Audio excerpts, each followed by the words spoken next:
Hello students, how are you? Hope all of you are fine and safe at your home. Students, today we will start our next chapter, lesson number 17, Bismillah Khan, the Shehnai Maestro. Here students, as we know that there are different kinds of hobbies people have, लोगों की अलग अलग तरह की hobbies होती हैं, and music is one such hobby. Now, here in this chapter we know that hobby can become a lifelong pursuit, कि जो hobby है वो हमारे जीवन के साथ चलने वाला एक हमारा pursuit भी बन सकता है.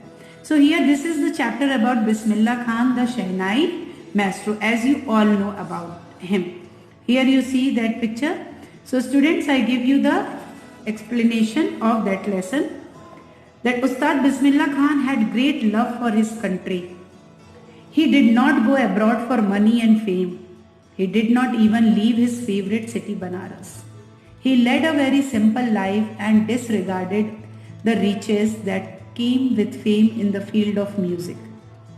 His room on the top floor of his house had only a cot, a chair, an earthen pot for water and his shehnai on the right side of his bed. He used a cycle rickshaw to travel around Banaras. He elevated shehnai from an instrument heard in ceremonies to be appreciated in concert halls across the world. He personified real secularism. Being a Muslim, he practiced namaz 5 times a day, as well as worshipped Sankat Mochan Hanuman, Ganga Maiya and Saraswati. He abided by the principle that all religions are one. In 2001, he became the third classical musician to be awarded Bharat Ratna. He died of cardiac arrest on 21 August 2006 at the age of 90. He gave the message that no religion is greater than humanity. Ustad Bismillah Khan was a great Shehnai maestro. He was born in a poor family in Bihar on March 21, 1916. He got connected with music at an early age. His ancestors were court musicians in Dumraon and Bihar. He was trained under his uncle, who was a Shehnai player at Kashi Vishwanath temple. He got his first award at the age of 14 as the best performer at the All India Music Conference in Allahabad in 1930. He played Shehnai on the eve of the first Independence Day, 15th August 1947 at Red Fort at the invitation of the then Prime Minister Pandit Jawaharlal Nehru. So students, here this is the description of Bismillah Khan, the Shehnai Maestro, कि Bismillah Khan को अपनी country से बहुत प्यार था. वो कभी भी अब्रॉड मनी और फेम के लिए नहीं गए, ना ही उन्होंने कभी अपनी फेवरेट सिटी बनारस को छोड़ा. वो बहुत सिंपल लाइफ जीते थे. जैसा हमने लेसन में रीडिंग करते समय पढ़ा था कि उनके रूम में वो अपने घर में टॉप फ्लोर पे रहते थे, तो वहाँ पर एक सिर्फ कॉट थी, मतलब एक चारपाई, एक चेयर और एक अर्दन पॉट पानी के लिए और शहनाई जो कि उनके बेड के राइट साइड में होती थी. उन्होंने हमेशा साइकिल रिक्शा का इस्तेमाल किया बनारस जाने के लिए, और उनकी जो शहनाई थी वो ऐसी थी कि वो सिर्फ सेरेमनीज में ही नहीं अप्रिशिएट की जाती थी, वो वर्ल्ड के कॉन्सर्ट हॉल्स में भी अप्रिशिएट की जाती थी. वो एक पर्सोनिफाइड रियल सेक्युलरिज्म के एग्जाम्पल माने जाते हैं.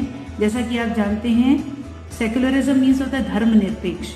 तो वो एक प्रैक्टिस्ड मुस्लिम थे जो कि अपनी 5 वक्त की नमाज अदा करते थे. इसके साथ साथ वो संकट मोचन हनुमान, गंगा मैया और सरस्वती माता की पूजा भी करते थे. उनका प्रिंसिपल ये था कि जो सभी धर्म हैं वो सब एक है. 2001 में थर्ड क्लासिकल म्यूजिशियन के रूप में उन्हें भारत रत्न का अवार्ड दिया गया था. उनकी मृत्यु 21 अगस्त 2006 में cardiac arrest means heart attack के कारण हुई थी, 90 साल की उम्र में. उन्होंने ये मैसेज दिया था कि no religion is greater than humanity, कि कोई भी एक ऐसा धर्म नहीं है जो मानवता से बड़ा हो. उस्ताद बिस्मिल्लाह खान जो शहनाई मास्टर थे, वो एक गरीब परिवार में उनका जन्म हुआ था बिहार के, मार्च 21, 1916 में. उनका जो संबंध था म्यूजिक के साथ वो अर्ली एज से ही शुरू हो गया था. उनके जो एंसेस्टर्स थे वो बिहार के दमरौन में कोर्ट म्यूजिशियंस थे. उन्होंने अपने अंकल के अंडर में ट्रेनिंग ली थी एज अ शहनाई प्लेयर, और उनको उनका पहला अवार्ड 14 इयर्स की एज में दिया गया था, जो कि best performer at the all India music conference in Allahabad में 1930 में।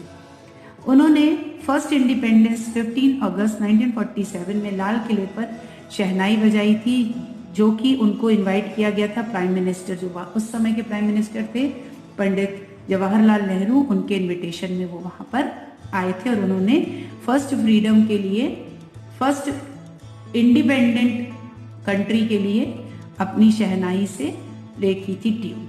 So students, this is the explanation of lesson number 17, Bismillah Khan, the Shehnai Maestro. So you have to read this chapter once again and try to understand it